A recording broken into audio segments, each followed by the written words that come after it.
Honourable Speaker, during the last election, the Premier promised to eliminate the provincial deficit within a single mandate.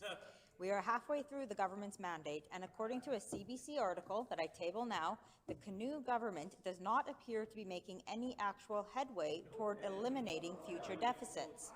Manitobans have experienced another year of debt, another year of higher cost of living, and another year of many people, especially seniors, being forced to choose between paying for food or rent and prescribed medications. Does the Premier still plan to eliminate Manitoba's deficit before the election is called? The Honourable Minister of Finance. Yes.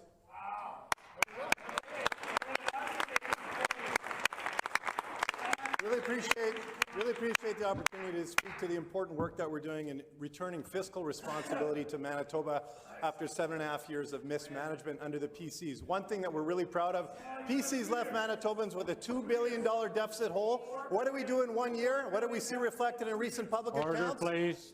The Leader of the Official Opposition needs to come to order.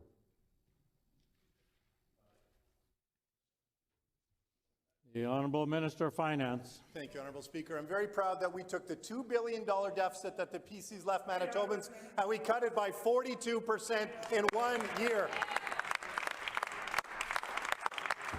We know that good fiscal management is essential to ensure we can continue to do the important work of fixing health care that they put into a terrible place, to continue to make Manitoba more affordable, continue fixing our schools. Time has expired. The Honourable Member for Tyndall Park. Honourable Speaker, the deficit has only gone up. In fact, according to Stats Canada, in 2024, when considering population differences and GDP growth, Manitoba had the highest deficit per capita on record across our country. Because of this government's inability to balance the books, 20% of every dollar spent goes towards debt interest.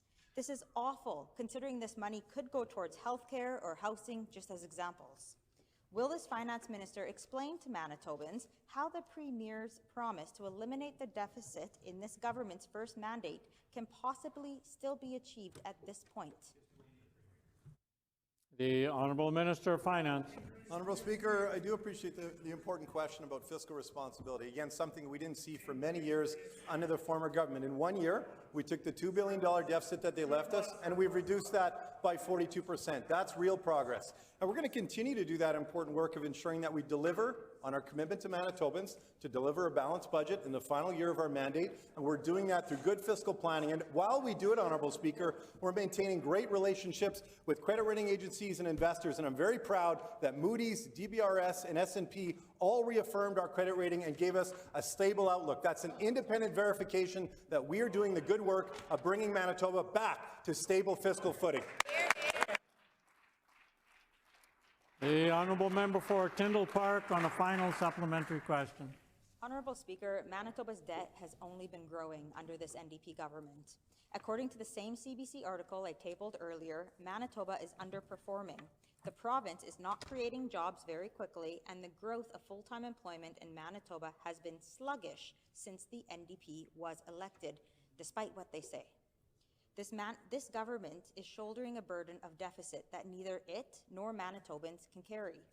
What is this government actively doing to ensure Manitoba's debt payments do not become our most expensive budget line item?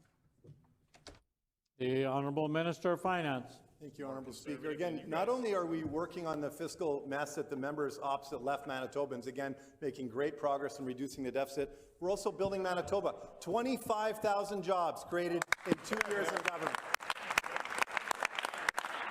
So how are we doing the work?